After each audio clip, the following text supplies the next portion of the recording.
dedicated, it'll be gone. Yeah. I don't know, kid, retirement sounds pretty nice. Yeah, it does. I'm not gonna retire. I Enjoy just it. couldn't imagine sitting there doing nothing. It ends soon enough. Enjoy I it. watch way too much Netflix. What kind do you like to do? I'll do something else. No, Yeah, I I was watch gonna say there's a really big line between retirement and Call me quitting my and pension not and then working. get yeah, another yeah, job. it's my like, That's She the just way to like- go. totally brain dead stuff. And start from the bottom again at It's fine. stuff that's not like. 17 years you'll be running that place. Yeah. And then I sit there and I crochet. I like to joke about it. I'd like to work all I the way say crochet. CAO and then all the way back to mowing grass. But I think that would be a cool That career. would be That would be a ideal. cool career. That's what Jason Don't said. have to think, just go. Just gonna push it through for his last 5 years. Yeah. Mine says 6:59. How is yours slow? I don't know, I was going by it, but, Mine says 7:15. well, Judy says it's 7 That's really o'clock, so nice. It is. we'll call the meeting in order. And any additions to the agenda? Okay, hearing none, somebody wishing to move the agenda as presented? Okay, pick on Richard. You're at the end. Richard, any discussion on Richard's motion? Hearing none, we'll call this question. Those in favor? Opposed? Seeing none, That was Richard, right? yes, Richard, yes. Okay, council meetings of December the 12th. Everybody should have had an opportunity to read it. Any errors, omissions, questions? Okay, hearing none, I'll entertain a motion. Okay, Barbara? Okay, any discussion on Barbara's motion? Hearing none, we'll call the question. Those in favor? It's carried. Anybody opposed? It's carried unanimously. Okay, we have a delegation. We have it from the Community Emergency Response Team, CERT. If you folks would like to move up to the center. You're up.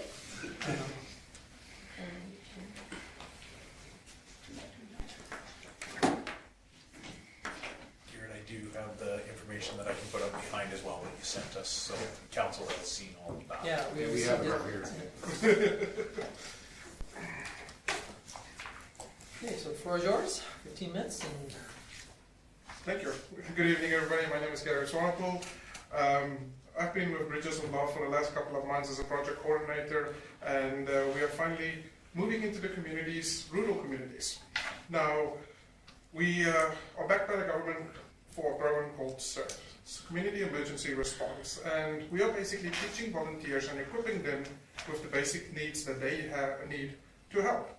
Now, we all know exactly how it goes in a small community. As soon as there's an emergency, everybody is there. Whether it's the neighbor, whether it is whoever it is, they're always there. And we also know that sometimes they are there before the first responders are there. Now, sometimes most of those guys just stand around and they get in the way. They make it actually harder for first responders to do their job. And that is where CERT training comes in. We teach them basic information, basic modules that we'll go over, and that information provides them actually with knowledge that they can help, that they can be out of the way, that they just don't crowd the whole situation, and that makes a big difference for first responders to actually get to a situation and be able to take over and say, okay, we are one step ahead, one step closer to an actual resolve. We have had a bunch of success in Calgary with a lot of different people and a lot of different trainings. We have 50 CERT graduates already that have taken the training and that has been very happy with the training. Now, I've lived in Vulcan for just over 5 years now, and in 2019 my house burned to the ground, and it was my community that was there first. I mean, I was still in High River at the farmers market, and they called me and they said, hey Garrett, your house is burning to the ground. You should probably get here. But yeah, it was also them that put out the fire way before anything else. And I mean, the Hathaway colony was there to help, and all of these extra people were there to help. Help with the family, help with the farm, and to get things in order. Now, if there was anybody that was hurt, anything like that, it takes first responders time to get out into the rural setting. I mean, we have to respond, we have to get them into the county, we have to get them back out there. So it takes time. And if somebody is in a life-death emergency situation, that is where some of these functions and the things we teach can actually be helpful to them. And they can actually make a difference while they are there. Keeping the roads clear, not piling it up. I mean, we had a big fire out at just on the other side of Grand there, and where the CH farm was on fire, right? And I mean, again, the whole community was there, but they caused so much congestion on the roads that the actual responders had trouble to get to it. So that is where CERT training is very, very important. We actually teach the community how to behave, what to do, and how to be helpful. We touched on a bunch of different aspects in this training. So in the modules that we've sent you guys, you would have seen that we have 8 modules that we do. We do our fire safety and utility controls, search and rescue for when it's needed, food safety, medical disaster, psychology of trauma, the CERT operations, and terrorism, and then personal preparedness. What to have on you, what to help, and how to be helpful.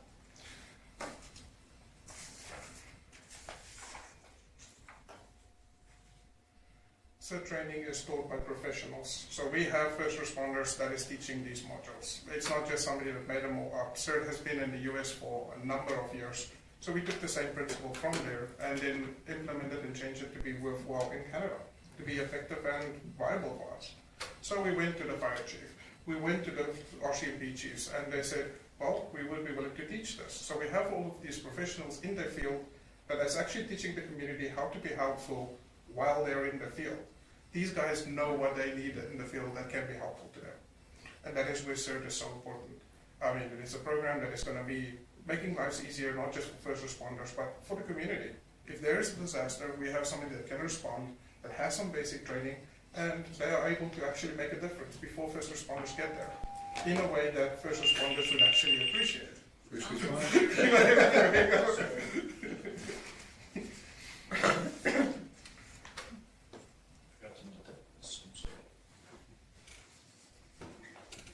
We understand that the first responders are the ones that is equipped to handle emergencies. They have all the knowledge, they have all the training, but by providing basic training, we just can make a difference in everybody's life.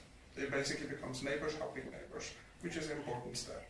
And if you look in our community, I mean, yes, all our neighbors are trying to help no matter what it is. If you're in the rural communities, that's exactly the same. As soon as there's something that is happening, the community is there. And that is one of the beautiful things of Vulcan County. That's why I love it here.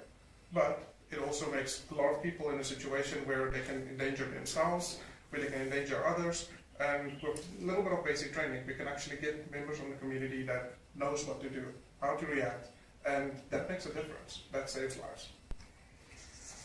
You'll see that I sent everybody a little page with just a little bit of information, and it's more like a situation thing. When somebody comes off and they're in a motor accident, what do? First thing they do is call 911. And then after that, what do? How can they help?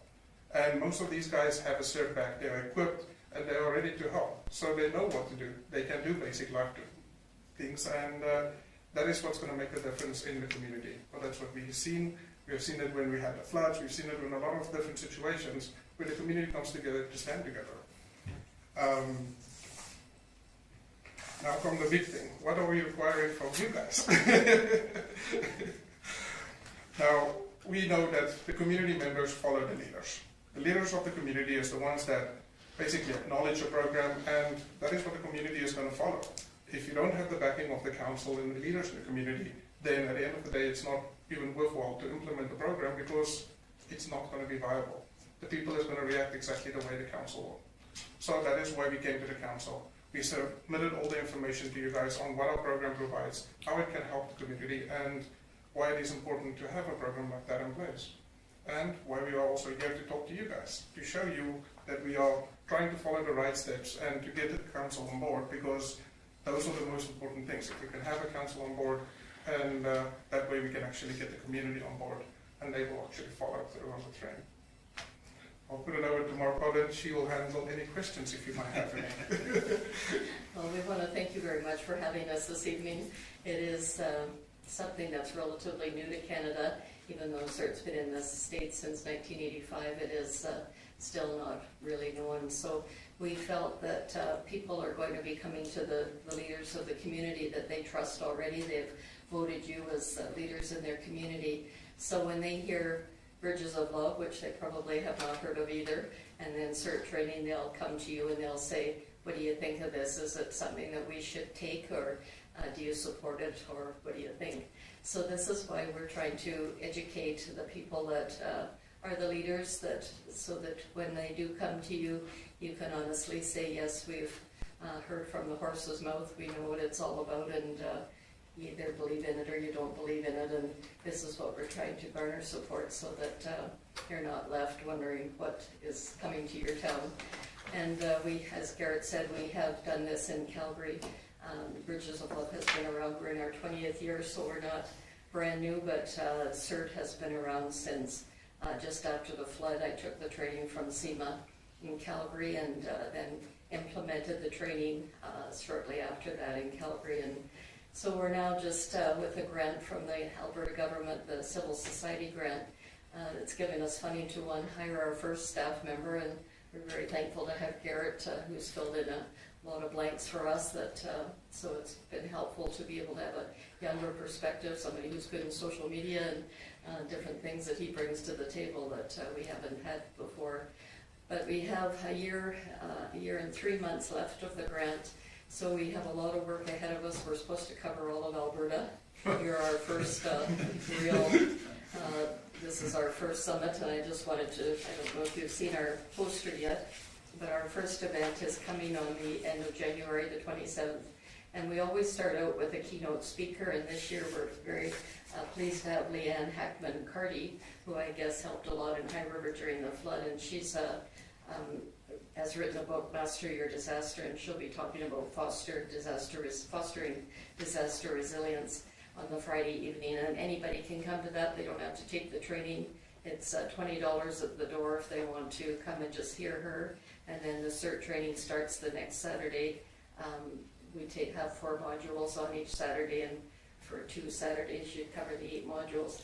And each module is only an hour and a half, so you know you're not going to come out as a doctor or a professional in any of these fields. All it does is whet the appetite of people that want to take the training. They get a bag with $150 worth of equipment in it. They get a CERT shirt, not this one, but they get a CERT shirt. Oh, no, he's got a shirt, a cap, and the equipment. And once we get enough in a neighborhood that want to become CERT trained, then we can start to develop teams, because we don't want people to respond without being part of a team. So that's what our goal is. We're trying to spread this across as many communities as we can in Alberta, and hopefully across Canada eventually, if I should live so long. And we want to be able to have communities equipped all across Canada that know that whatever disaster comes, it's an all-hazard training that will prepare them for whatever might come. So we feel it's very valuable, and we're not trying to step on anybody's toes. We cover everything that we cover is not covered by anybody else. It's very basic, and it doesn't go into CPR. Red Cross is even more advanced than what we show. So it is something kind of unique, but helpful. It gives you enough confidence that you're not afraid to step out and want to help in the neighborhood. Any questions? So how does the CERT team work with first responders? So The you say you CERT, don't want them to respond without a team, right? So do they communicate with each other, and then they... well, CERTs are, they go when the disaster happens. They don't wait to be called, which is something that's rather unique for people not to have to wait and be called. So, but that's what CERTs are. They are the first responders. They're on the scene first because they're in the locality of wherever the disaster is. So when we have enough in a community that we have 7 to 10 people in a community, then they would respond as a team. And we have a video that we show CERT in action that shows how CERTs navigate through all of the different areas that they've learned. Search and rescue is one that we teach, triaging for the medical. So if there's only one CERT trained in a community and there's a disaster right next door, they do what they can, but they certainly wouldn't be able to do what a team could do. What coordinates, so if you have 7 to 10 in a community, So if you have 7 to 10 in a community, what coordinates those 7 to 10? they coordinate themselves. They set the staging area. We teach them the basics for ICS so they can communicate. We have documentation so that they document everything that happens, and as soon as the first responders are on the scene, everything that they have done is turned over to the first responders, and then their job is done unless they are wanted to stay. So this is funded through the government, the training and everything? No, there is a cost to the training. Yeah.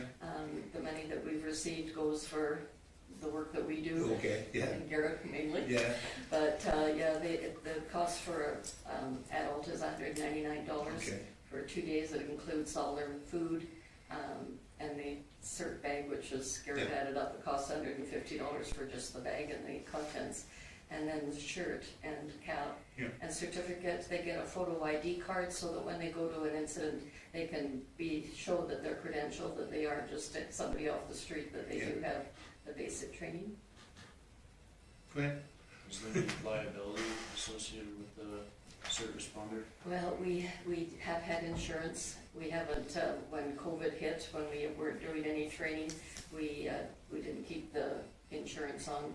But as soon as we have volunteers again, we'll get the liability coverage again. But we do operate as well with the first Smirno's law.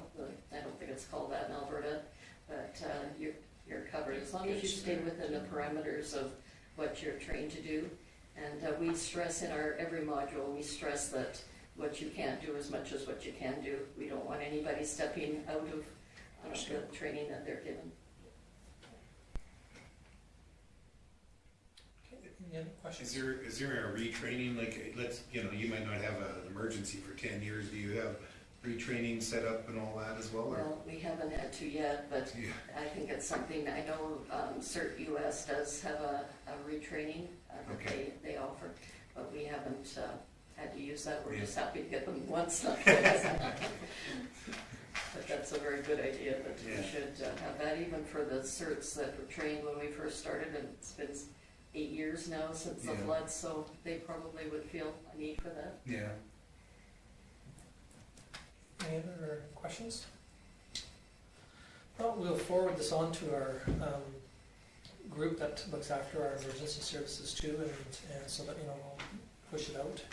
And thank you very much for taking the time to come over and bring your information to us, so appreciate that. Well, thank you for having us. Does anybody want to, Yeah, sure, just do that, but, if you, Jared has put out some around town, I know, but if you see any bare spots, we'd appreciate any advertising we can get. okay, thank you very much. Thank you very much. Thank you.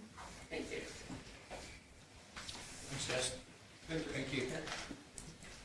Drive safe. Thanks. Good night. Thank you. Great, thanks. Okay, moving on to the correspondence of Public Safety and Emergency Services. The Minister gave us a bit of blessing Yeah. on our group here. Finally. So yeah, it's been going back and forth, you can see, for quite a while now, and finally we've got ministerial approval, so that's good. Any questions on that one at all? Okay, moving on to Mayors and Reeves, nurse practitioner in primary care.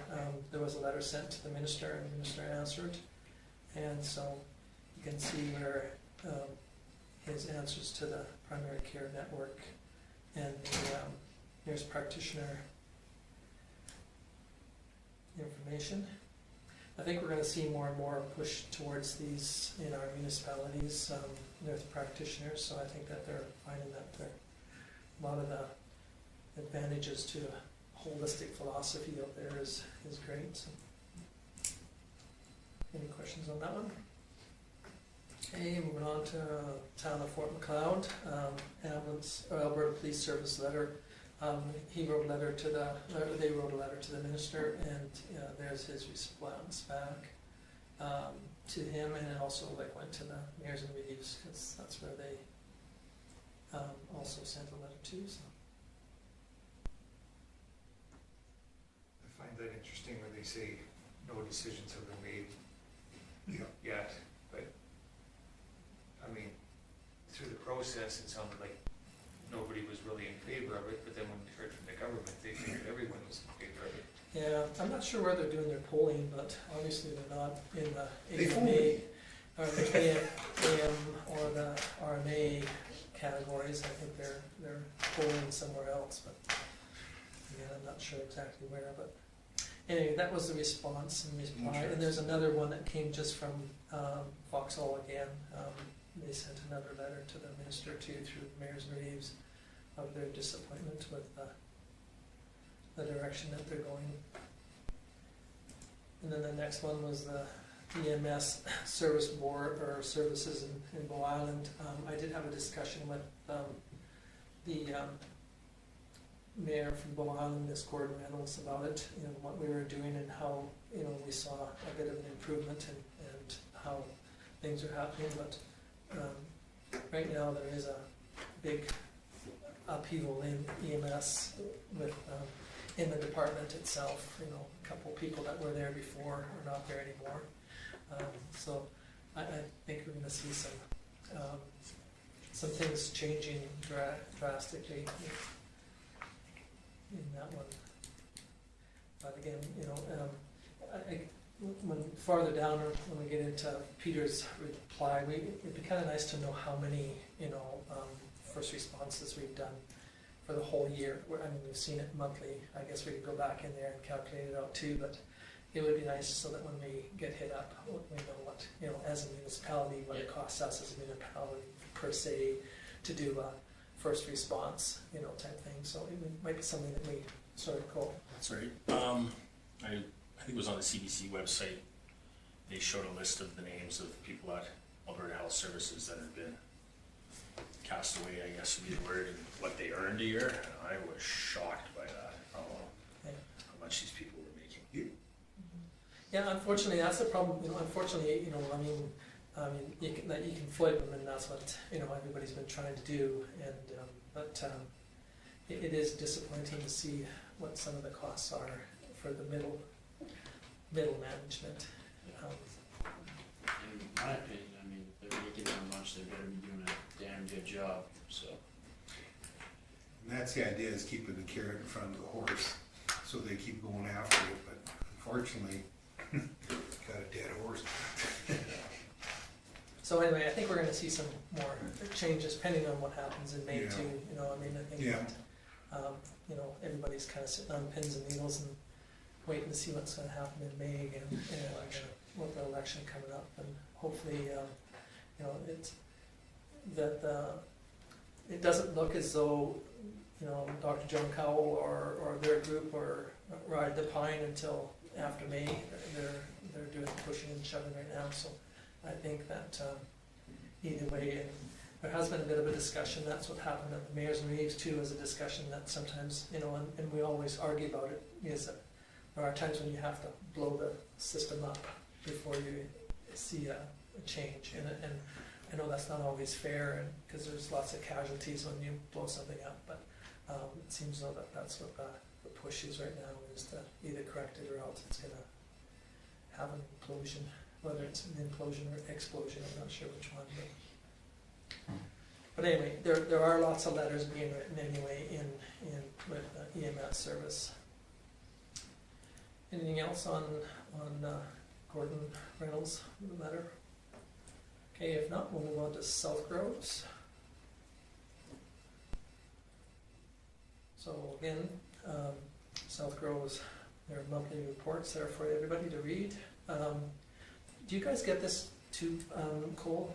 Do you get it before it comes to the... I received it and forwarded it to Kim, not knowing if you guys get it or not. Yeah, we get it through the Mayors and Reeves too. So we get it through the Mayors and Reeves, but you sent it at just about exactly the same time. Okay. So I did get it from you before, but Karen already had it in the agenda. Okay. Yeah. Because she got it about the same time. No, that's great, as long as, because I figured you probably did, but Yeah. it's nice sometimes to see that. It was just like, when we come farther up too, is that, sometimes you get some documentations and you wonder if it should be on or not. If you feel that, it's something that would be pertinent to everybody, definitely share it.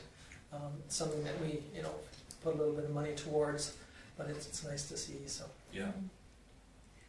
And go ahead, Judy. On the empower your staff with policy, we just kind of went over this not that long ago, and we set a definite rate, and I was wondering if we should give some leeway to staff. Just a thought that when I read this, I thought, yeah, I was wondering that at the time, you know, when you set, Oh, for setting prices For for setting prices industrial for the lots, those industrial. sort of things. yeah, And we've, 'cause- yeah, we've had some talk about that when, right now the focus, kind of off topic, but right now the focus on industrial is to make sure that we have a good solid purchase agreement in there that allows for building on time, that sort of thing. But yes, yeah, if, as this moves forward, if we were negotiating at every meeting, we would bring back policy to allow us to have a certain amount of leeway inside that. I just thought it covered almost exactly what we had said. Been so. doing for the last few The only meetings. thing was that we didn't give any leeway to the staff, so I just, Right. yeah. Yeah, and we would look at that through policy Mhm. too. I know years ago they had done that through the sales of the Allen Acres. There was a certain amount, then council had created policy specific for the sales of those properties, which did give administration the ability to negotiate to a certain extent on those properties. Excuse me. I'd hate to tell you what they were selling those lots for when I read that policy though. Yeah, well, originally when that, like the Allen Acres, when it was originally started, there was an inflational thing put in there too, which, you know, kind of hamstrung because all of a sudden there was some engineering and some major problems in this subdivision, but the land kept on, every year, kept on increasing in value over the lots. And that created so much problem that I think that's when councils of the day chose to do something different. And something like that, like you said, empowered them to give them a bit of a buffer where they didn't have to come back to council and delay it. I know that that's one thing you hear a lot about, and I think we're going to hear more from groups like SouthGrow, is this trying to cut that red tape, you know, but you know, one community has it and the other one doesn't, or vice versa. So I think they're trying to say, you know, Southern Alberta get together and come up with, you know, removing the red tape, so it doesn't matter whether you build in Vulcan or Vauxhall or you know, Enchant or wherever, you know, there's kind of the similar philosophies, but the only problem is that every community has their different wrinkles that they are dealing with and costs, so. Okay, anything else on SouthGrows?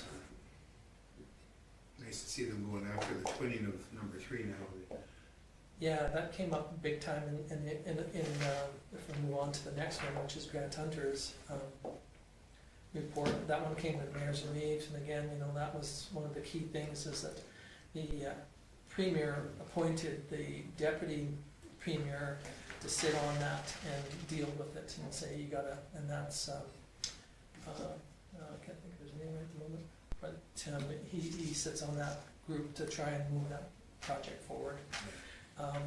So they've already started, you know, they've got engineering and land acquisitions for a chunk of it, and they're gonna start in the spring. But that's the biggest thing is that, you know, trying to acquire the land, you know, and the land that's gonna be the toughest for them, I think, is gonna be going through the mountains, through when you start to get down to Coleman and through that. Not much room Through the there. pass. Yeah, like, you know, they're gonna be buying out businesses or else, you know, and then you get other communities like Coaldale as an example, they talk about going right around Coaldale, and then, you know, trying to acquire land going around Coaldale wasn't the answer, I don't think, so I think that they're doing is just gonna keep it going through, but at one time the philosophy is that they're gonna try and widen, twin Highway 3 all the way, but not have any stoplights or anything, but then, you know, you run into areas like Colhurst, you know, which has created huge major issues, and, you know, then you got Highway number 1 where it's twinned, but, you know, you gotta go down to 70 kilometers, 80 kilometers all the way through from, you know, all the, for miles. So, anyway, it's a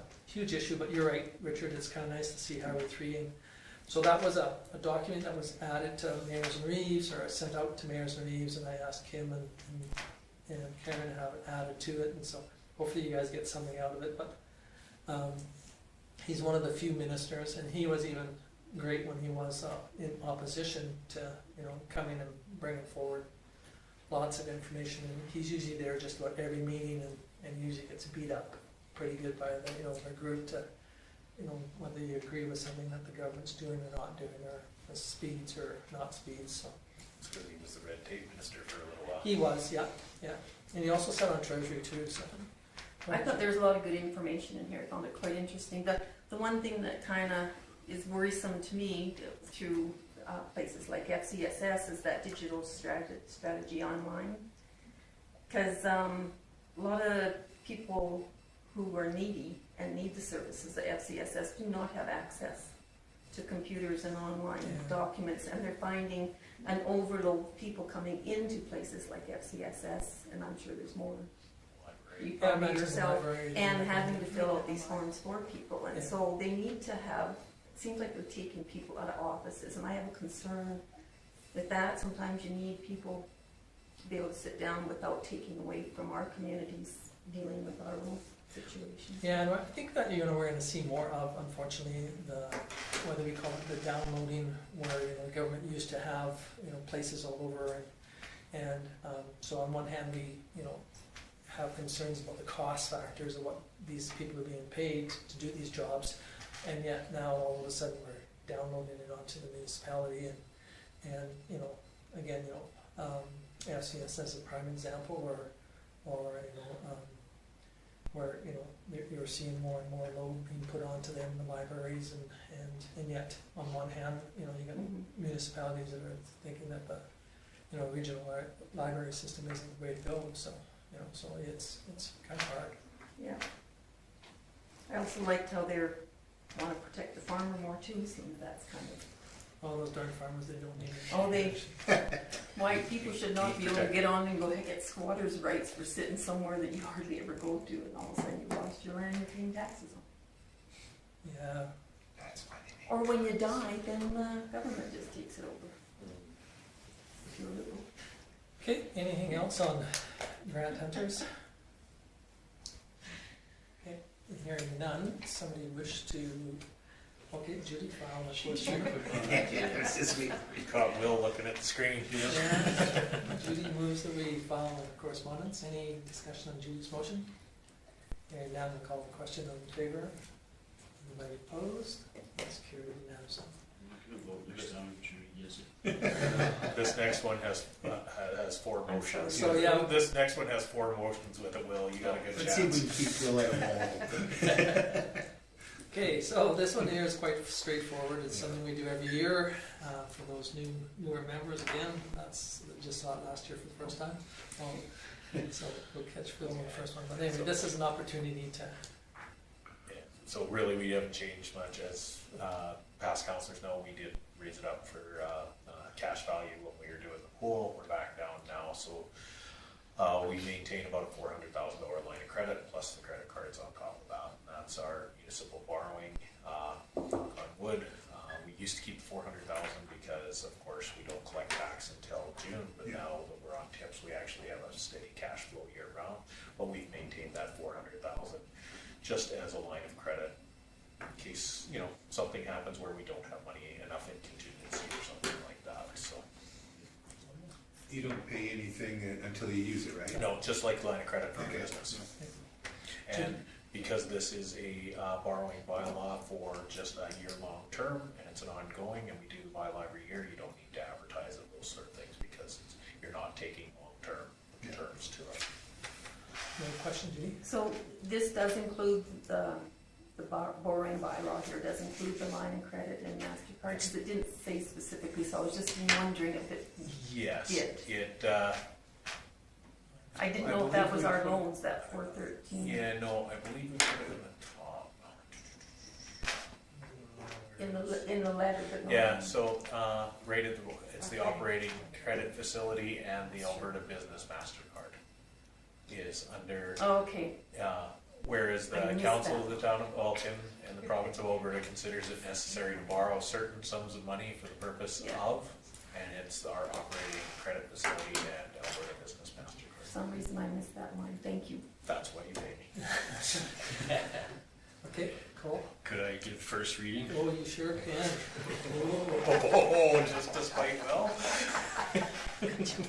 Okay, so Cole's on the first reading, any comment, discussion on Cole's? Hearing none, question, all in favor? It's carried. I'll Second reading. make the second reading here. Oh, remember, Richard moves the second. Any discussion on Richard's motion? Hearing none, I'll call the question, those in favor? It's Intro. carried. Introduce the There's only third, one important one. introduce the third reading. Okay, Lyle introduces the third. Any discussion on Lyle's motion? Hearing none, we'll call the question in favor. Third reading, and final, Will.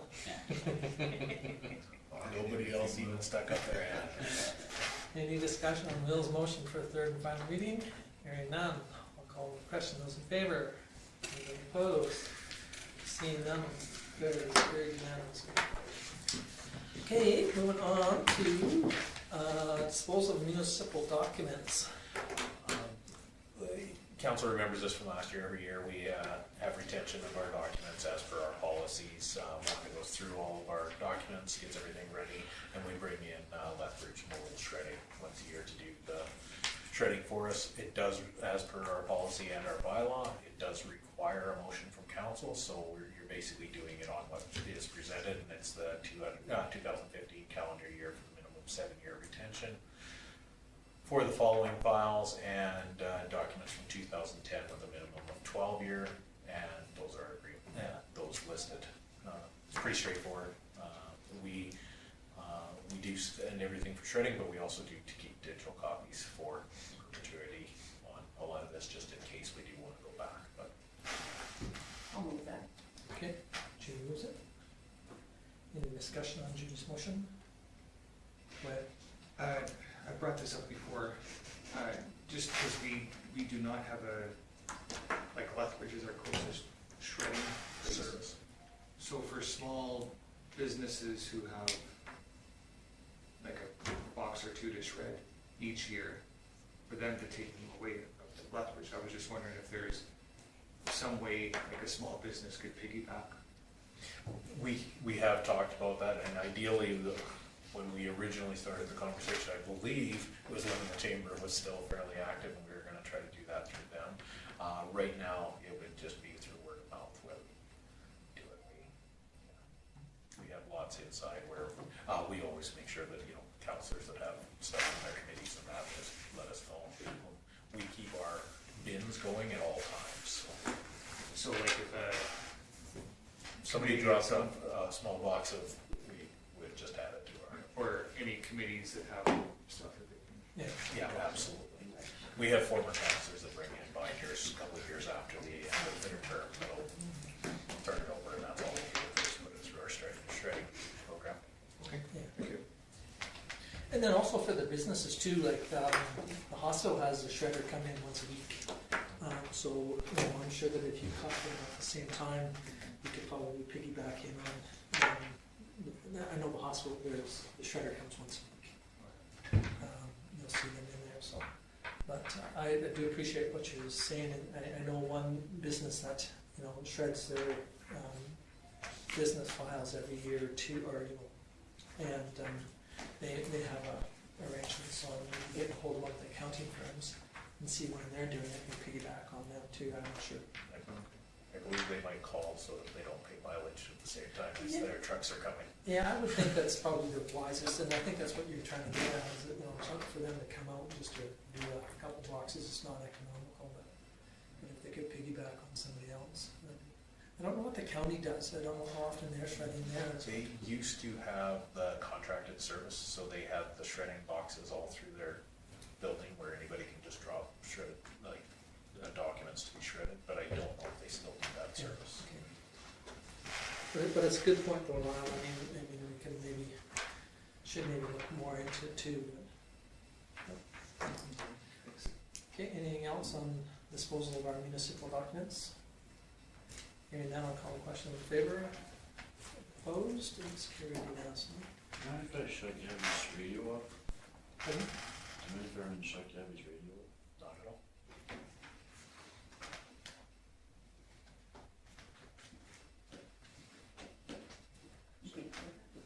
Yeah.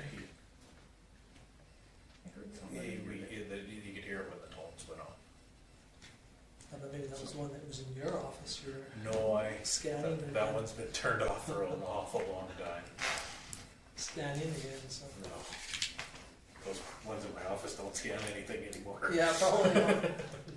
Yeah, I could listen to the public works if we have an emergency and that's it. I'm just kind of waiting for Will to. I thought it was his after you turned it off. No, I didn't realize it was. Gabby left hers in her office on, he must be able to hear it, it might conflict with his. Mm. I'm not sure where it is. No. You wanna just shut the door? Yeah, we can just shut the door. Okay, so, we're back on to 7.2, which is the regular January 23rd council meeting. We have a person that has some pull that wants to cancel it, so. Well, at this point, I'm just asking if you would like to. As you know, you approved vacation time for me for the second week of January, which conflicts with being able to put together the third week, which conflicts with putting together the agenda for the next meeting.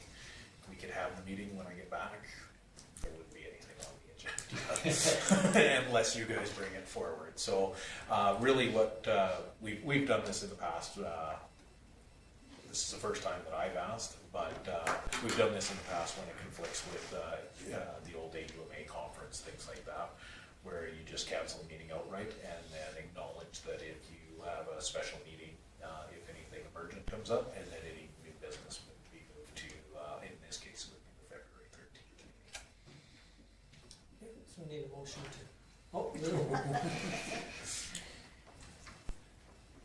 think somebody can beat him to adjournment. I'm not sure. Okay, so Will moves that we allow this to happen. Any questions on this, Will's motion? Hearing none, I will call a question in favor. Opposed? Seeing none, we'll declare it as carried unanimously. Development Officer appointment. So council's had a chance to read the report. It's pretty straightforward. Rita's been with us for a year and a half in the role of development clerk. She's spent a significant amount of time inside our land use bylaw, learning the ins and outs, putting things together with ORSC for our MPC meetings, participating in the MPC meeting as in the clerk position, and she has enrolled and started her training at the University of Alberta for the applied land use. So that's about a 2-year program. So during our planning, I did mention that I was going to move this, try to move this forward.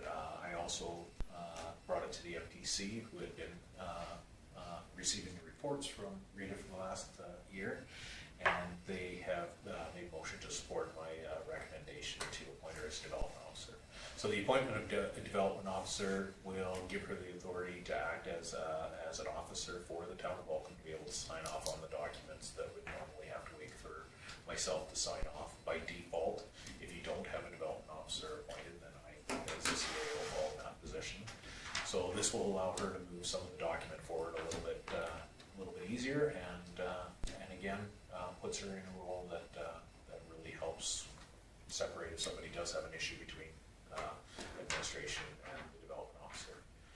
So my recommendation would be that council appoint her. Again, we talked about this from a planning perspective and a budget. This position, when you look at how much we don't need a full-time development officer, so her in the budget side, this will be for 1 day a week. So she'll be compensated as the development officer for 1 day a week, and the rest will be as the development clerk. And then when she's finished her training, we'll look at how much development's going on within our community, and then possibly go to 2 days a week or whatever is needed from there. And she's very supportive of this and is excited to get it started. Okay, cool. I would like to appoint Rita Hovde as development officer for the town of Vulcan. Okay, so Cole's moved to appoint Rita to this position. Any discussion? Hearing none, we'll call the question in favor. It's carried. Anybody opposed? Seeing none, it's carried unanimously. Okay, moving on to industrial lot signage. Mr. Lyle. I should remove myself from the discussion as I deem to have a pecuniary interest. Okay, thank you. Lyle, 7:43, excuses himself. Okay, moving on to that item then, is there any discussion on what's being proposed? It's pretty straightforward. Lyle is, as part of his contract for those, the listing of the lots in the industrial subdivision, has come to administration asking about advertising. And of course, as you know, we put signs up on every house that's, and it's covered within our land use bylaw. This one isn't quite covered in our land use bylaw because it's a bigger sign. It's not individual. There's no sense going out and putting individual lot signs on each one. So we're gonna do the bigger sign, and because it's placed in a roadway, it doesn't fall within our land use bylaw as proper signage, so this just comes as a council motion if you wanna support it for that. The location that's been brought forward is right on in this roadway here, so that it can be seen from both directions on the highway. It's a freestanding sign with, and this will be the messaging that goes on that. The other side, if this location didn't work, Lyle had proposed putting it down at a location that, a property that he owns in a similar location on the south side, but then he would go through the development purpose to put it on his own property. But this one actually has a little bit more exposure. We had, Rita reached out to Alberta Transportation, and because it falls within a registered roadway for the town, and we don't need to take a roadside development permit from the Alberta Transportation for this, so the location seemed pretty good for that. Do we want to put a time limit on it? Or like, is it? That's a very good question. Is The it lots can- open-ended? I mean, like, I'm not opposed to keeping it, but sometimes we allow something to go in and we don't put time on it, and then all of a sudden it becomes Permanent. impermanent. Do we want to bring it back to council in a timeline for reapproval if it needs to be there? If you sell all the lots in a year, It's then you don't need the sign, but if it takes 20 years, Are you potentially worried about the price changing on it the most? No, or no, I was just, more or less just, like, for it just, sometimes, you stick a sign up and then Yeah. all of a sudden it's been there for, like you said, 20 years, and all of a sudden you go, whoa, what's Yeah. happened here? It's a I'm good sure, point, though. but again, we set the rates, so him as it's, it just says starting price at 24,200, so I mean, if we sell all of them out, and then moves to 3,400, I'm sure that it's still pertinent. Anyway, Will, did you have a comment? I was just saying we should reevaluate it every year. every year. Yeah. Goes quick. Yeah. It's just a quick. I mean, this is gonna be an expense at the realtors, Yeah, Yeah, too. he's covering the cost, so.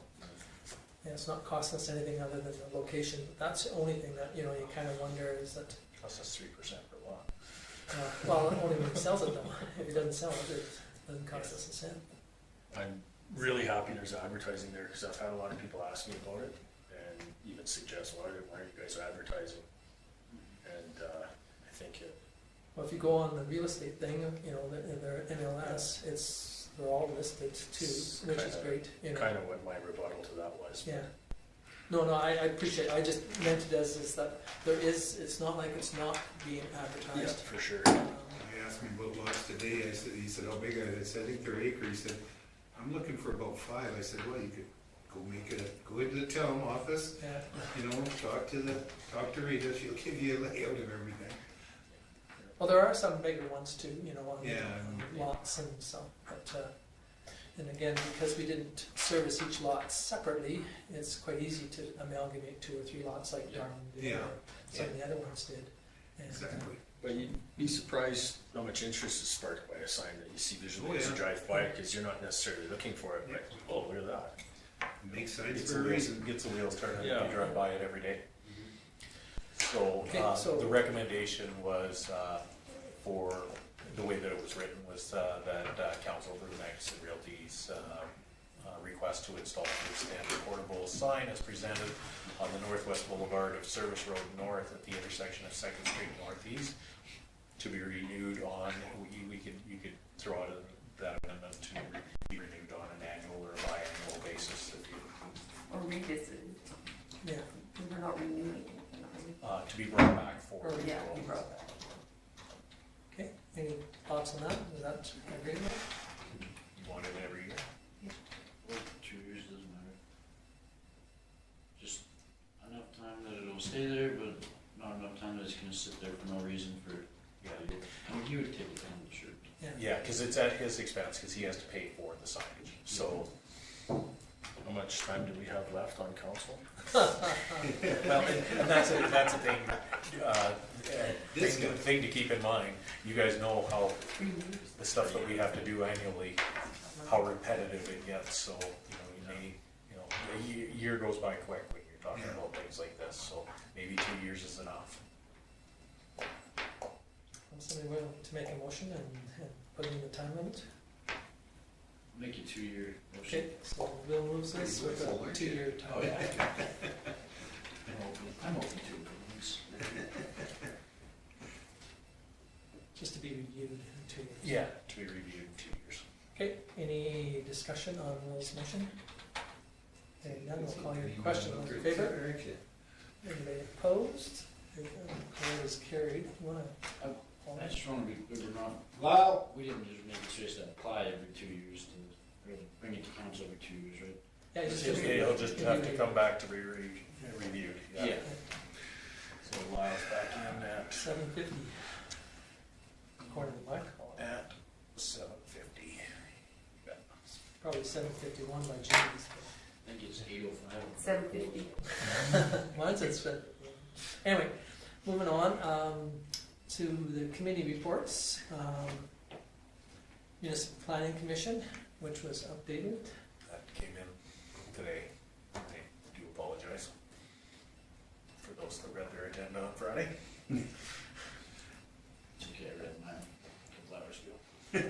And it was there all the time. Excellent.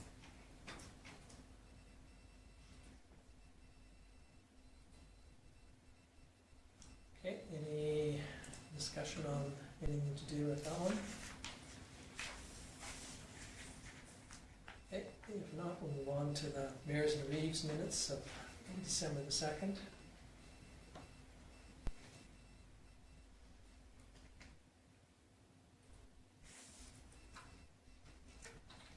It's been one of your shorter meetings. I can't remember how long, yeah, it wasn't super long, only 2 hour and a half. Again, that Nathan Newdorf, he's the minister of deputy premier. He spoke well, and but I had hoped to talk to him after, but he got away before he left early, type thing. So, okay, any discussion on that one? What's LGFM? Rose will attend it. Pardon me, sorry? It's just in that Alberta municipalities, LGFM. Webinar. Oh, It's, the local government finance managers. yeah, Too many acronyms. I know, they are very frustrating sometimes when you do put that.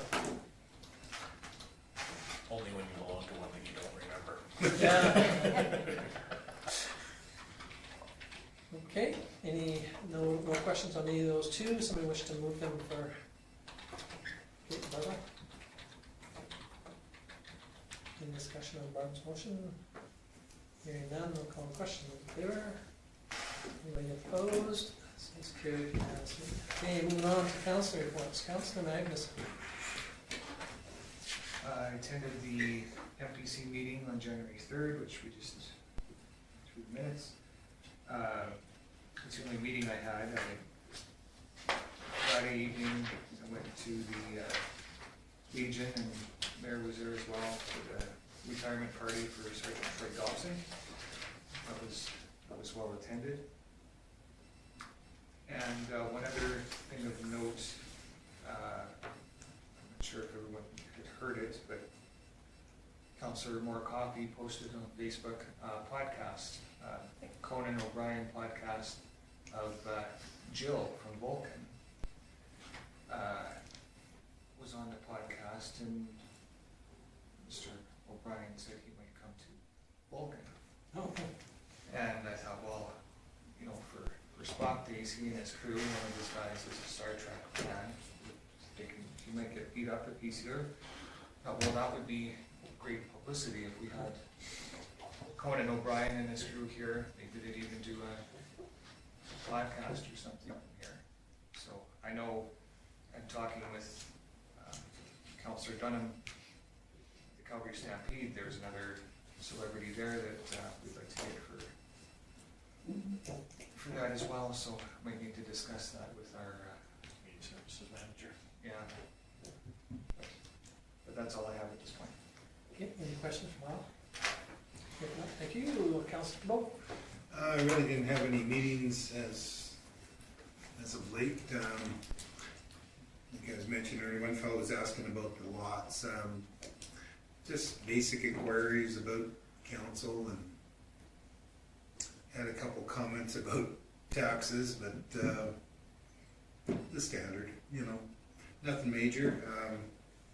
Some good conversations all around, but that was about it. Okay, any questions from your group?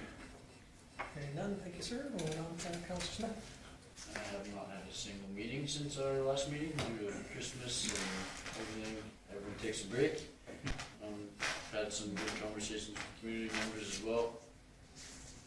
Nothing to bring up right now. So. Any questions for Will? If not, thank you, Councilor Sanderson. I also attended the MPC meeting on January 3rd, and that's been my only meeting since the last. It's a nice break. Okay, any questions for Judy?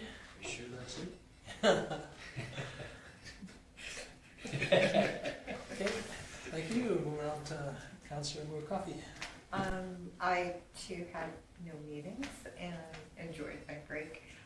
The only community comments that I've gotten is just that about sidewalks being slippery and the pathway. I know it's slippery because I walk. So that's the only thing that I would like, people in our community to really try to, if possible, maintain their sidewalks so people don't wipe out. And of course the posts. Okay, any questions for her? Just Barbara's comment. For the walking paths, it was nice that we got some sand and gravel on there, which we don't usually get. And that just also reminded me, I had not sure if it's actual ratepayer in town, make a comment about how they wish the town would do a better job of smoothing out the roads after the storm. And I said, have you been to Lethbridge lately? Going down a back road, or not anything but 3rd Avenue or Macleod. I had to take exception to that because I think our crew, I mean, we could pay someone to be on there 24/7 and up our taxes, but I think our crew does a heck of a job. Yeah, I completely agree. Yeah, I think you're right. There's a lot of questions about how we do snow removal in our communities, and the biggest problem we have too is that until the ground gets frozen hard enough, if they go out and they'll peel up all the asphalt that are the stuff that we have, which we call asphalt, but because some of the roads are not in the greatest quality of road anymore, and so if they get on it too soon, so there is a bit of an issue with that. And then the other thing too is, it's pretty hard to deal with Mother Nature when she rains one day and then the next day you got a, freezing, blowing wind and type thing. So I think you're right, and I think most of us realize that our public works does as good a job as they can for the amount of money and resources. One year, I don't remember the amount of money it was, but we had ratepayers that felt that all the streets should be taken down to pavement, right? So we did we got hold of a contractor that said they would do it. And each time, do you remember how much it was? Yes, I'm just trying to remember off the top of my head I believe that to contract the services was 1.7 million. Yeah. And, to take it down to To have them on call to and do to snow do it removal snow for a year for us. and they would do the whole community, but then, We would sell our equipment. but then the problem we'd have too is they'd have to, have issues with people moving their vehicles so that they could come down the street when they're gonna do it. And they would be bringing in larger equipment, and then what's it do to the quality of our streets that we have? So, but there was some ratepayers that, felt that we weren't, offering the service that they felt that they should have. But again, some communities, are opposed to you going out and shoveling the sidewalks or shoveling in the street. But yet on the other hand, I mean, if you wanted to go out there and do some of it, I guess it's probably up to what you're trying to do. But Cole? I would suggest if someone's complaining about how rough the roads are, maybe it's time to slow down. I don't know, I get what they're saying, but I mean, it's pretty hard to be perfect, like Tom says, in this weather condition things. We're all on the same roads. Yeah, it's unfortunate. I mean, nobody anticipated it to rain. I mean, and it physically rained. It wasn't just like it was a little mist. It was coming down in buckets. And so, I mean, Everything nice. and so, I mean, unfortunately, other municipalities around us had issues too with, freezing culverts and What moving day off was the- that? Pardon me? What day was it? That was Christmas Eve, Okay. or no, Christmas Day, and then we got the major rain. Must have been sleeping. Yeah, no, and it came down in Macleod. But anyway, thank you, Barbara. Anything else? Well, no. Okay. Moving on to Councillor Dunn. Yeah, I did not have any meetings since our last meeting. It was a good Christmas, I guess, and I had a few positive comments from people in the general public and a few that maybe weren't, so. Pretty standard. Sometimes it's hard to tell. Yeah. Okay, any questions or call? If not, thank you. Well, I had quite a few. The Sewa project, and we had three international companies that are bidding on the project, and so we had 3 meetings with all 3 of those international companies. And then we had 1 meeting to follow up on the information that we received. So I had 4 Sewa meetings. I went to the puck drop for the hockey game, and it was really well attended. It was great. It was nice to see how many people came out. I paid for it royally for about 3 days after. I shouldn't have stood in the corner by myself. I should have found somewhere it was warmer and stayed warm because I paid for it royally. But it was great. It was nice to see, and nice to see the kids and the adults out there having a good time. I think both teams had a good time, and the community supported it, and it was nice to see. So appreciate the people that participated in the organizational of it, and also the ones that participated in it, because it was lots of fun to watch them out there having a good time. So I also participated or helped with fireworks, and I'm not sure how many people came out, but it looked like it was we went earlier, and Joan went skating. I don't skate anymore. I think I'd be a liability on the ice. Those things that the kids push around, I don't think would help me. But anyway, Joan went skating, and there was a good crowd out, and so I had a bit of a visit with a couple of people while Joan was skating. Then we went and did the fireworks, and so. Then Mayors and Reeves, I did it by Zoom. Had a little bit of problem with Zoom because they moved it to the library, the regional library facility. That's where they were going to have it. I would wish I could have gone to, because I would like to have seen the regional library facility.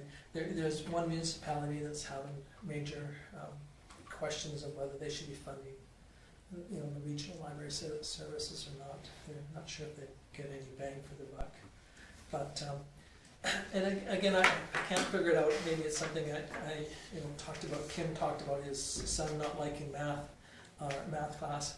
Something wrong with my math. I mean, when you pay by per capita, it doesn't matter whether you got 1,000 people or 100,000 people. You're still each person's still paying the same amount, but they can't get that past the end of their noggin. That it's such an astronomical amount of money that they're paying out, because it looks large, but when you break it down to per capita, the people in Milo and Arrowwood and Champion and Vulcan are all paying the same amount per capita. And I argued with this guy for probably an hour, and then I realized that that board with the nail in it would have felt nicer. They just don't understand that per capita is per capita. And so once you can't get past that. But anyway, so it was fairly well attended. There was 18 on site and 17 on Zoom. Like I said, we had issues with Zoom because it was in a different facility. And then I also, like Lyle said, went to Troy's function, and again, it was well attended. I was impressed at how many young people that were there. That because of his son, I imagine, participated in hockey, and there was a good representation from the hockey families. And then it's kind of neat to see, Troy's life too. He started off in Winnipeg, and and then he went to Calgary system, and then he went to the RCMP, and so it's kind of neat to see how now he's changing his career to doing more teaching. So, but yet they love the community and they're interested in staying, so it's really nice. That I think it would be a great asset to our community as a whole. So, any questions for me? Okay, if not, somebody wish to? Make the motion to approve. Okay, Lyle moves. Any discussion on Lyle's motion? Hearing none, I'll call questions in favor. Anybody opposed? Seeing none, declare it's carried unanimously. Moving on to the activity report.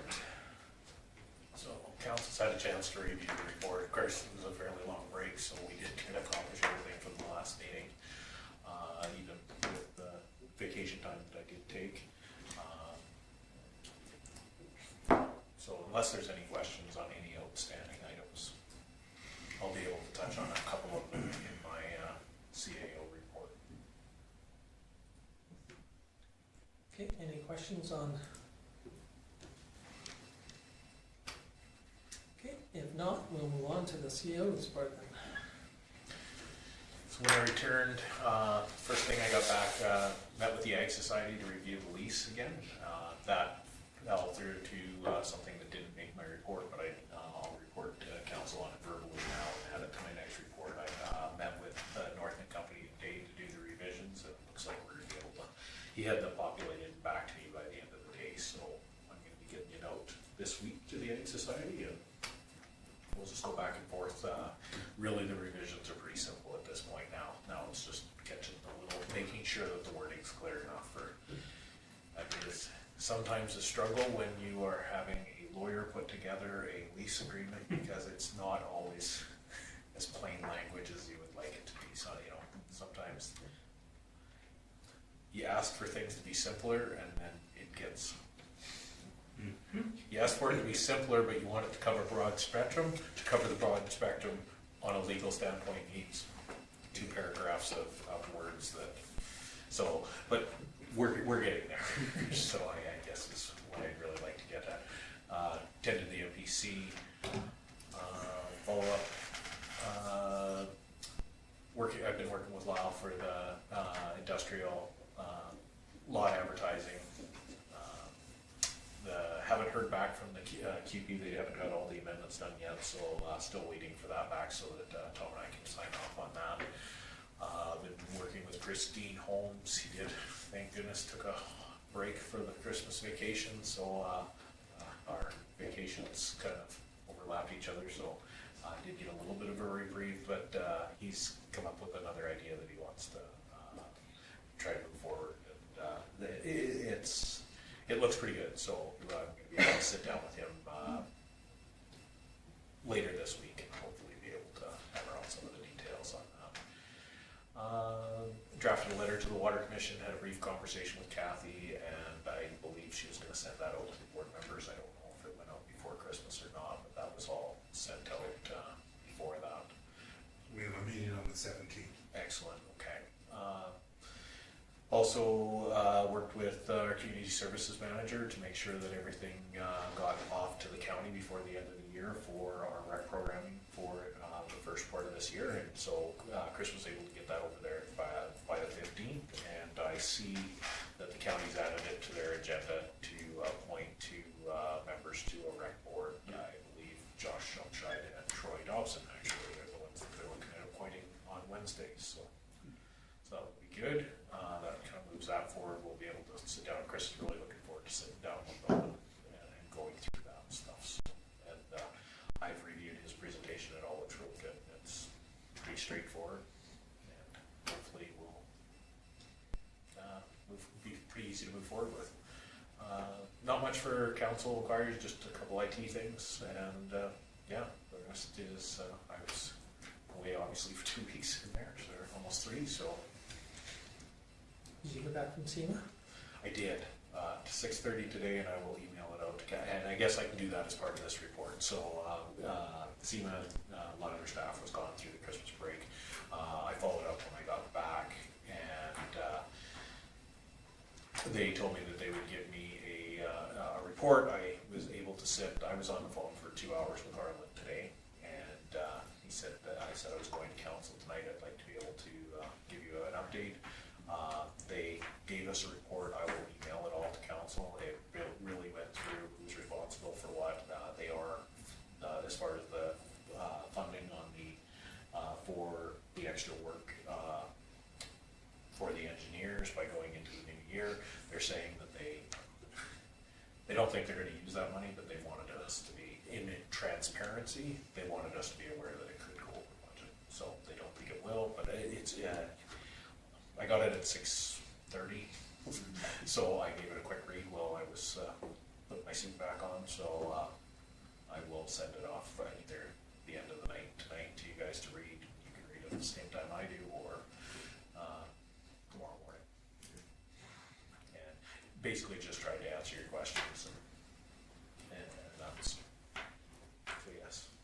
Yes and no. I did hear back from them, but didn't get enough information to present it to council. Okay, any other questions for Kim, or? Okay, if not, we'll move on to development groups. Not very much for development happening at this point. Just a few permits that we have out. I just think we can do, in the subdivision with Henry's. Henry's still got to come to us with an application for the road straightening, and then on the other lots, he's been working.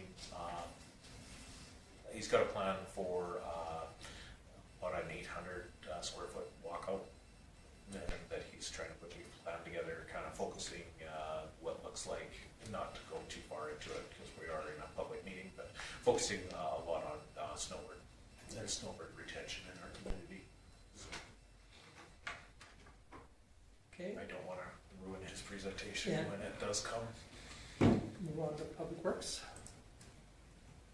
So based on Stu's, he didn't cover some of the stuff that, and I told him that I would bring it up. One of the big things that happened that Tom talked about was the rain.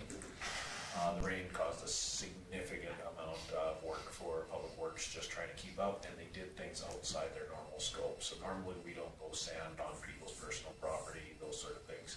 But the rain had made it so that people couldn't get up loading ramps, all of those things. And of course, normally when somebody calls and we bring it to council, we would bill for it. It was so widespread and everybody on the same day, Stu just went out and did that sanding. But wanted you to be aware, if somebody asked you in the future, well, geez, we saw them do the seed cleaning plant ramps, or we saw them do extended care, or the hospital. The hospital sander broke down during that. Stu went out and helped everybody else with that when that happened. So wanted council to be aware of that. The walking path on the backside of the golf course, he wants everybody to be aware if we get another snow, because of the way the snow is piled on that, we don't generally do it, but about every 10 years, we have a winter where we end up having to close that road. He said the next time we get a north wind, it's gonna blow that in, we're gonna end up, and it may close that chunk of the walking path. There was snow blown across it, and it got to the point where Barbara said that there was the ability to put down sand. That came because they had to take our equipment and clear that walking path with the large equipment to spread it out wide enough so that it wouldn't drift back in. They widened it wide enough that our truck would actually fit down it, and that's the only reason it got sanded. Because the ice was this thick on it, and they had it opened up wide enough to do that. So Is that road built up enough? Like, is the trucks going down there when the road is like it is it making more ruts on the road? Should we be closing it all winter? Like, I don't know. It's It a very seems like it's an issue every year. It's a very tough question to answer because people drive down it regardless of what you do. It's not actually a road. So if you look at any of our maps, it's not a road. It's the property line ends It's just people have been driving through there for 100 years. 100 years, so we keep it clear so that nobody gets, because the kids used to get stuck down there, that sort of thing, and we just slowly, when we get millings off the road, we throw them down there, because and on the other side of it, Public Works uses it probably more than anyone, because we use it to get to the parks, those sort of things. So, but if you look at our mapping, it's not an actual road, so can we close it? We can, people will drive around the barricades anyway, it's They do. not there anyway, so. Yeah, This no, is- that's- This is on the north side of the golf course. Yeah. Yes, Yeah. Yeah. yeah. It's not really. Yeah, so, if you bear with me for a second, I'll bring it up just so that you can see it. Well, it's safer to walk on that road than the path right now. Just gonna say. It's safer to walk on most streets than. Yeah, Well, Because I sometimes, can't yeah. walk on the sidewalk. so it's marked as a road, but if you bring up the property lines, you can see there is no actual roadway. It's, the property line, it's part of the golf course property. Well, we own Or the with the town's property. If you click on it, Walton Golf and Country Club, Ah. We need to try to and engineer we're a that. secondary owner, because we own the land, but they are responsible for it, so it's never been a road. And that's something that a lot of people aren't aware of, like the actual roadway kind of goes up and through our ball diamonds. Oh, Or that, this is just an alleyway. So, those are our actual registered subdivision lot lines, so. If somebody does come to you and ask, well, why we don't grade that road, why we don't, it's not a road, we just maintain it so people can get in and out of it. If it is a priority, like you said, if the water builds up and it starts to run up, our solution to that is to put barricades at both ends and make people aware that they shouldn't drive down there, but they still will. They've actually flattened it quite nicely. Yeah, Stu was just wanting council to be very aware that if we get a good north wind again, with any amount of snow, it will probably bury that road in so bad that, because they push back the snow as far as they can, without, of course, going onto other people's properties. And, because that is the major drainage for, this whole portion of town, drains out and around here, out into here. If we fill this ditch anymore, then it won't thaw, we can't get the water to go, and it backs up all through this area. Yeah. And So, right now it's quite high on both sides. that's right. So just, aside from his regular report, I did say that I would bring up those few things that he wasn't able to put in the report. Judy? he said he's looking at something for the library roof. They must have got dumped on, or a lot of leakage during the rain. They had some leakage as well, yeah. I haven't been in there since, so it's. No, it didn't do, I believe it didn't do a bunch of, because they were aware it was gonna happen, they got some on the senior side as well. Mm. Did it just one seam, and I don't think it did, superficial damage, I guess. And he's gonna bring something to us about the That's roof. capital, when you guys are looking at allocating money for capital. Thank you. And I remember seeing the looks on your guys' eyes when he said the price, so. Do you know when the furnace went up? Yes, right before, Christmas? it was the 14th, somewhere in there. It was before I left on holidays. Dwayne and Stu were in here talking about changing the furnace. And that's whose responsibility? It's our building. So, It is your, okay. yeah.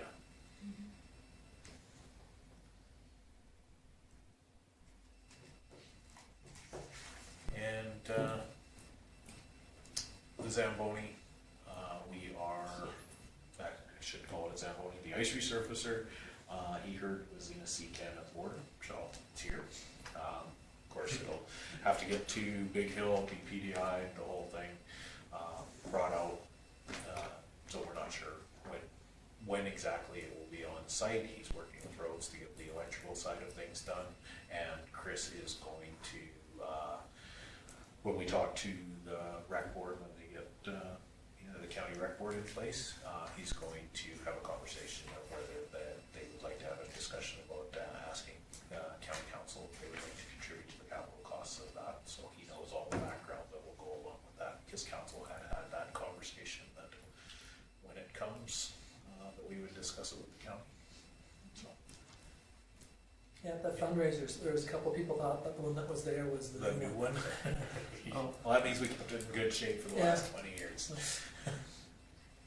Just want to pass on kudos to the town crew, because I think they've done an amazing job through this winter with the ice and snow, and I think the roads are even better than they were in Pinoca, so I think they're doing a great job. They've been clearing intersections around, trying to keep everything as smooth as they can. Flat lighting. As Tom said, this year was a very unusual year. Our first snowfall, the big heavy one that's kind of came and stuck around, nothing was frozen underneath, so Tom was exactly right. We were worried about roads like in front of April's house here. None of that was frozen. So if they went down there with the loader and dropped the bucket to scrape that off, it would have taken all the asphalt with it because it was soft underneath. So this was really hard. Like Stu had to make the decision on letting the snow and ice build up on the street to the point where then he could take the equipment on and try to scrape it off rather than trying to catch it beforehand. And that's a tough decision to make, because you know you're going to get complaints about the ice. So, and you guys have seen every morning. Anybody that's up at 7:30 can hear the equipment running. They're going from 7:30 until 4:30 every day, clearing roads and intersections and hauling it. And on weekends. Yeah. So that's the public works. Okay, any questions on? Okay, all right, we move on to the Community Services Manager's report.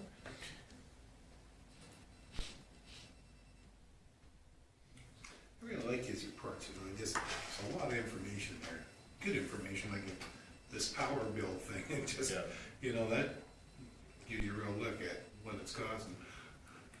Yeah, look at our insurance. Yeah.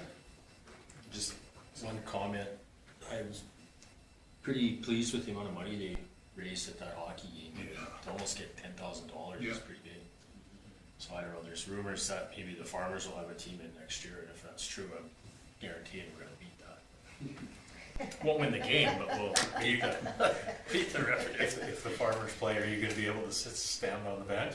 No, Or have to strap on a pair of skates?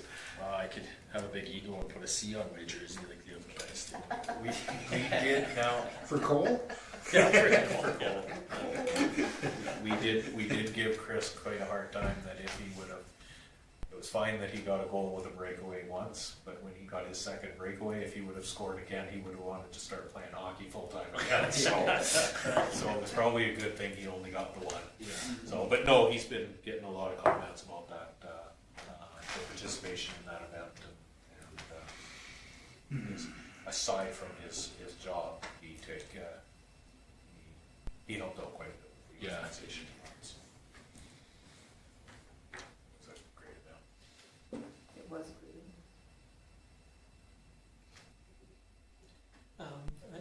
With the inventory at the tourism center, I think that's something that, if you are much of a business person, that's what you do on a yearly basis anyway. It's, you know, you never rely on your computer, you rely on your Actually, account at least once a year, and so. I'm sure everybody that was out and about this weekend saw that he spent some time in there this weekend. And the RCMP stopped by to visit him because he sat on the key fob for the door and called 911 on him, so they were aware he was there. Yes, he, really his background from his former job has really, I think it'll pay off well in that tourism facility. He's really kind of taking a fresh start with a lot of the stuff that he's doing down there. Like he's pretty hesitant to guarantee success, but he is also saying, if I start this way, I know that I've been successful at this, doing it this way in the past. So I've been trying to support him 100% of the balance. I think with all his ideas that you can tell he's really invested. Oh, yeah. Yep. But he's all in with everything that he takes part of, and so I congratulate him on it. I think we've been very fortunate, we've had in the past too, you know, all our employees that way have been very, you know, have taken on that role and tried to bring in new ideas and stuff like that. And sometimes it is kind of fortunate, or unfortunate, whichever way it is, that we have a change, but sometimes it's not so bad that we see some of those changes, because each one of them bring a different philosophy to the table. Cool. Well, and it's the same as us, we all have a shelf life in certain positions, right? Doesn't mean you're bad at it or good at it, it's just Except sometimes. Well, I don't know. Yeah. It's expiring dates longer. Mine might have expired a long time ago. And that's the one thing that we see quite a bit when we have a new person in a position, everybody's willing to help them, support them, those sort of things. It seems to be, like Tom says, unfortunate on the other side. The longer you do it, you can't maintain that brand new level forever, and that's when things start, after 10 years of doing a position, if you've done the same event the same way for 10 years, doesn't matter if it's successful or not, it looks like you're not putting anything new to it. So it's unfortunate that the outgoing looks like it wasn't doing as much, but it's always great when you have a new, as bad as turnover is in our community and in these jobs, that fresh new look is sometimes really, really good to have, so. Okay, anything else on Chris's? Okay, if not, we'll move on to the peace officer. Gabby's been out, talk about the sidewalks around the community, she's been out banging on doors, those sort of things, and, one of the biggest things right now is the sidewalks have been cleared, but the snow is melting in from the sides and filling the sidewalks in, so she's really struggling with that, because that doesn't really fall. It's in our land use bylaw, and, that to make sure that your sidewalk's clear, but people are saying to her, well, it hasn't snowed for 20, it's the 24-hour snow thing. She's had to spend more time explaining that, no, it's clean, being clean, ice, everything. And other folks are, well, they clear it, and they wake up in the morning, and it's right back there again. So she's been doing a lot more banging on the doors. We've been dealing with some camping. We don't usually have to do much with camping in the wintertime, but she's been dealing with some the last couple of weeks. And that's, I believe, was resolved Saturday or yesterday. So she's happy it's a lot warmer for knocking on people's doors. Sidewalks. Okay, any questions on Gabby's? Okay, moving on to fire chiefs. I've made that note about asking. Yeah, it's just that, I'm not, I don't know on like the total yearly calls of the 74, how many would be medical assist, first response? I can find that out. Yeah, and again, I could go back to, it's not like it's, but it would be kind of interesting to see so that we can, at least when other municipalities start saying, well, how's it affecting yours, you can say, well, this is the kind of numbers that we're running right now. Again, it's, our numbers sit pretty close year to year from what other ones, but we're up, we're up 2019 calls. If you look, since we became a red hall for our ambulance, we only had one first response in town and one first response out of town compared to like 5 to 6 the previous months, each month. So, and usually those 2 calls, I think the ambulance just was with another patient in our community or in the county. So. Yeah. And again, that's a possibility to ever eliminate. You could have 10 ambulances sitting there. And, calls. one year, or one time you can have 11. So it's just pretty hard. But it is nice to see that AHS has listened to some of our concerns, and hopefully it'll be something that they'll do throughout their problems. Yeah, that's right. It's not a permanent solution, like we talk about every time, because other communities are getting less ambulance service, even more, now that we have our ambulance always here.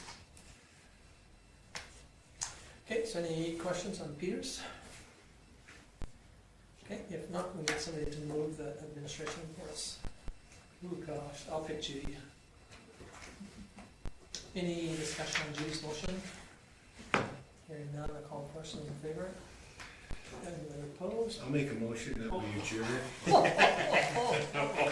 Really? You didn't even put it down. See, that wasn't very fair, was it, Will? Jeez. The chair gets to pick who makes the, Yeah, you can suck up to the mayor. who gets to speak next. Okay, Richard moves up, we adjourn. Any question on Richard's motion? Hearing none, all in favor?